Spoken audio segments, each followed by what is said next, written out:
Assalamu alaikum wa rahmatullahi wa barakatuh. My dear brothers, over the last couple of videos, we've been discussing the creation of humanity, creation of the angels and the jinns, creation of Adam alayhi salam. And last couple of videos, we discussed Adam alayhi salam coming down upon this earth. Now, Adam alayhi salam, it is to be noted, specifically came down, according to some narrations, in present day Sri Lanka. It's beside the point. There's actually a Jabal, a mountain in Sri Lanka, that is known as Jabal of Adam, Mount of Adam, which has an Adam's spot, quote unquote, and it's luscious and it's green. Did Adam alayhi salam actually land there? Who knows? However, the fact that it's called that must have passed down from history upon history, and maybe there's some truth to it. On the other side, Hawwa alayhi salam, she got descended in a place presently known as Jeddah. It used to be called Jeddah. And Jeddah means grandmother. Literally, this spot was named after you and I, our grandmother, Hawwa alayha salam. Then they begin to walk. They want to look for each other because they miss their companionship in Jannah. They meet somewhere in Saudi Arabia, by some narrations, on the plains of Arafat. Yes, the same Arafat where the Hajis and the pilgrims go during the month of Zulhijjah when they complete their Hajj. There are some narrations that also mention that they met on the day which is known as the 10th of Muharram. And you'll notice this day as it continues to come up in the history of Islam. Inshallah, stay tuned as we talk about the significance of this day throughout history at the penultimate reaching the martyrdom of Imam Hussein alayhi salam. Now, Adam alayhi salam and Hawwa alayhi salam, they meet. And finally, they begin to, and we discussed their forgiveness in previous videos, they begin to live their life on earth. It's very interesting to be noted here that when Allah subhanahu wa ta'ala forgave Adam, Allah subhanahu wa ta'ala says, I will now give you 1,000 years to live upon this earth. Keep that in the back of your mind. Another thing to keep in the back of your mind is, when the souls were collected, Allah subhanahu wa ta'ala, and this comes in the Quran, to ask of them, am I not your Rabb? And we all as one said, قَالُوا بَلَا, indeed, you are our Rabb. At that point, Adam alayhi salam saw a beautiful young man. Adam alayhi salam, he said, who is that? Allah subhanahu wa ta'ala responded, that is Dawood alayhi salam. Dawood, how long will he be able to live? Allah subhanahu wa ta'ala says, 60 years. Adam alayhi salam says, I get to live for 1,000? Him for only 60? Ya Allah, take 40 from me and give to him. So now Adam alayhi salam's life is 960. Dawood alayhi salam will live to 100 years. Inshallah, we'll talk about that when Dawood alayhi salam comes. Now, the life of Adam alayhi salam and Hawwa alayhi salam is very interesting. Their life and their biology is very different to your and I biology. It is by the qudra of Allah subhanahu wa ta'ala. Hawwa alayhi salam gave birth 20 times. And each time she gave birth to a set and a pair of twins. Again, very interestingly, these twins had a whole sharia. The marriage that we have in our sharia was different from the marriage at that time. The sharia of that time was that the brother or the male of the twin that was born earlier would marry the female of the twin that was married later.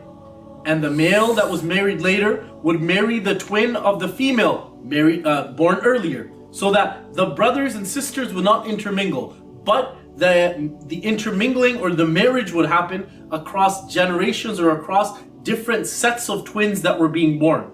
This is unbelievably important because as Adam alayhi salam, being the first prophet, he calls all of his children and he gives them dars and he gives them teachings of the Quran, teaching them. And what is there to teach?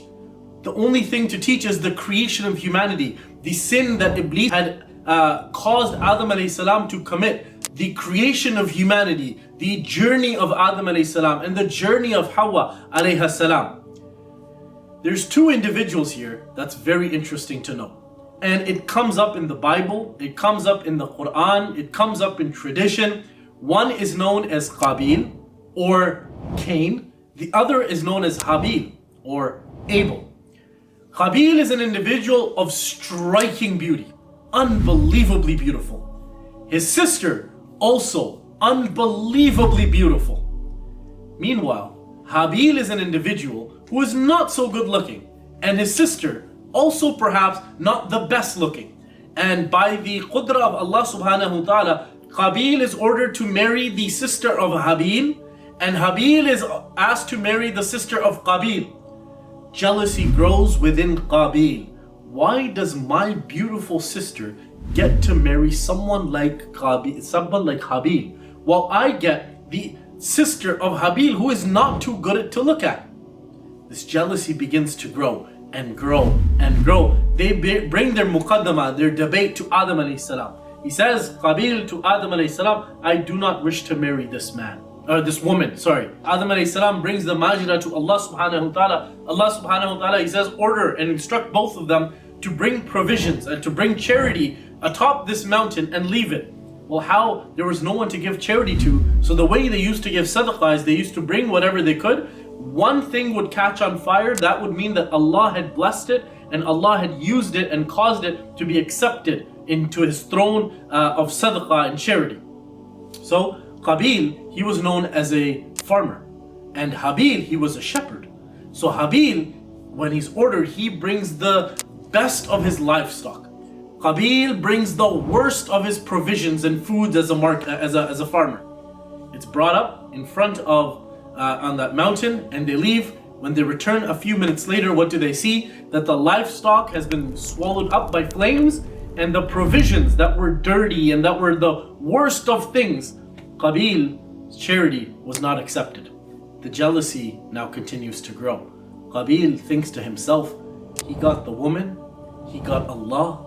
Why?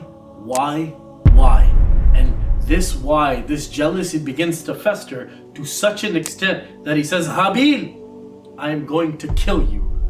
Habil, in the Quran it comes, he says, if you extend your hand to kill me, I will not extend my hand to kill you, for I fear Allah subhanahu wa ta'ala.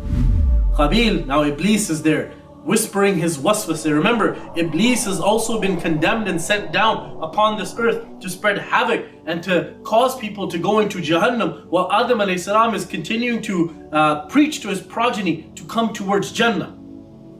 Kabil is instructed by Iblis through the waswasa to pick up something hard. Now understand, what is murder at this point? People don't know what life is. There is no death. There is only life. So who instructed Kabil? This is how you're going to murder someone. Shaitan, Iblis. So he picks up a rock, using that rock or another hard object, and hits Habil so hard that Habil lies dead on the ground. The very first murder in the history of humanity, spurred by jealousy of his very own brother. I'm sure if you juxtapose that, there are jealous people all over the globe. And that jealousy stems from who? Kabil, and the first sin of murder. So Habil is there. Kabil goes back living his life normally.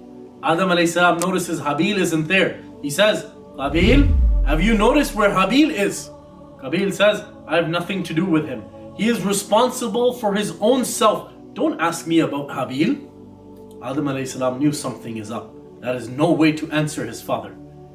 The next day Kabil goes, he notices that there is now a stench coming from the body of Habil. So now regret begins to set in.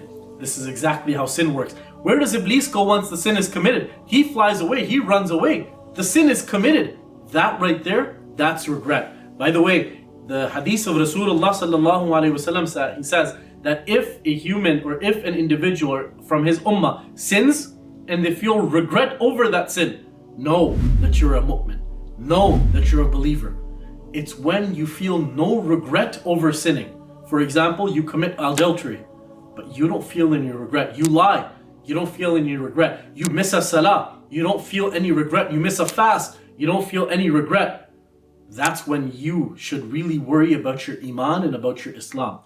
However, if you sin and you feel regret and remorse and you grieve, know that Allah subhanahu wa ta'ala has put his favor upon you. Say istighfar, astaghfirullah, and turn back to Allah subhanahu wa ta'ala. So now Kabil is there feeling remorse and disappointment. Where does he go? What does he do? And so he's sitting there, this remorse and this regret, the raham of Allah falls. And he sends two crows. And the crow, one of them begins to dig, and he sees the other crow, puts it, who has now died, puts it into that hole and covers him up. Kabil then notices and says, woe unto me, even a crow knows what to do, but I have sinned over my brother. And so Kabil buries Habil, but the regret is so much that Kabil then leaves the contingent and the family of Adam alayhi salam where they used to live. Again, very important to note, especially when we go to Shis alayhi salam, Adam alayhi salam and many of his children, they used to live in the mountains. When Kabil left, he began to make his own clan with his wife in the plains, in the valleys. These two different places play a pivotal role in the story of Shis alayhi salam, inshallah, coming up. Adam alayhi salam has now lived 960 years. He becomes to get very sick. As he begins to get sicker and sicker and sicker, he remembers something. He remembers the fruits of Jannah. And he speaks to Allah, Ya Allah, I miss the fruits of Jannah. Fruits in earth are here and I eat them, but I miss the fruits of Jannah. Allah has put this inside of him. So Allah subhanahu wa ta'ala speaks to him and he says, go, there's something waiting for you over there. He doesn't say fruits, but Adam alayhi salam is so sick, he cannot move. So he sends some of his children there. The children go there and they notice individuals dressed in all white with strange tools in their hands. The angels will respond, we are angels. We're here to escort your father to Allah. Take us to him. The angels are then escorted to the house of Adam and Hawwa alayhi salam. As soon as Hawwa alayhi salam notices what is happening, she becomes extremely scared because she recognizes one of them as Israel alayhi salam, the angel of death. And so she goes and she hides behind Adam alayhi salam. As she hides behind Adam alayhi salam, he says, Hawwa, there's nothing to worry. I was created first. They are here for me. The angel comes, they begin to converse with Adam. Your time upon the earth is over. It is time for you to return to your Rabb. Adam alayhi salam, he remembers something. He says, wait a second. Allah subhanahu wa ta'ala has told me that I will live upon the earth for 1,000 years. It's only been 960. I still have 40 years left to live. The angels then respond and remind him, don't you remember in Adam and Hawwa when you had given 40 years of your life to your son, Dawood alayhi salam? Adam alayhi salam, he says, I do not remember that. But if you say that, it is correct. From this, several hadiths of Rasulullah sallallahu alayhi wasallam that a human is forgetful. A human forgets. Often, we live our life 60, 70, 80 years, and it seems and we think, where did 60 years of our life go? What have I done for 75 years of my life? Even individuals younger, 30 years. Where is the last 30 years? Let's subtract 15 years of that life in childhood and in infancy and teenage years. What have we done in the last 15 years? We've forgotten. This is a psychological imprint upon the brain of a human. Time for us, we forget. We continuously forget this affidavit of time. Adam alayhi salam, when he remembers, he says, if that is the case, then I'm ready to meet Allah. And so he closes his eyes and the angels, they take his soul, remove his soul, and he died happy. Why did he die happy? Why did he pass away happy?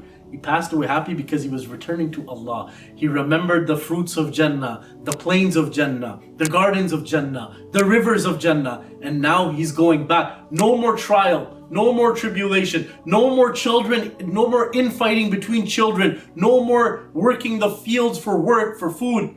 Everything is given now in Jannah. He knows this, and he's going happy with Allah and Allah happy with him. The angels who have brought some tools now, they begin to dig using those tools. A grave is buried. Adam alayhi salam is buried inside. A little bit of space is given. Wooden planks are dusted in and the dirt is added on top. The angels then say, this is the sunnah. This is the way in which you should bury those who have passed away. And so the very first burial has happened. By the way, very interestingly, Islam is the only religion that says to add space between the body and the planks in the middle. And the reason that they do that is because now modern science says there's oxygen there, and oxygen helps to decompose the body. If the oxygen isn't there, then you get mummies because there's no decomposition happening.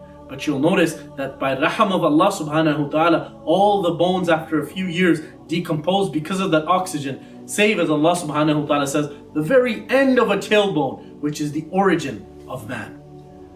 And so the story of Adam alayhi salam comes to an end. He has one son. He has many sons, but one son especially, Shist alayhi salam. Inshallah, in the coming videos, we'll be talking about Shist alayhi salam, the invention of music, and then Idris alayhi salam, and the invention of the pen, the paper, and the very first battle that ever took place. So inshallah, stay tuned in this series, and may Allah subhanahu wa ta'ala allow us to be like Habil, and may Allah subhanahu wa ta'ala prevent us from being aggressive like Kabil. Ameen. وآخر دعوانا على الحمد لله رب العالمين.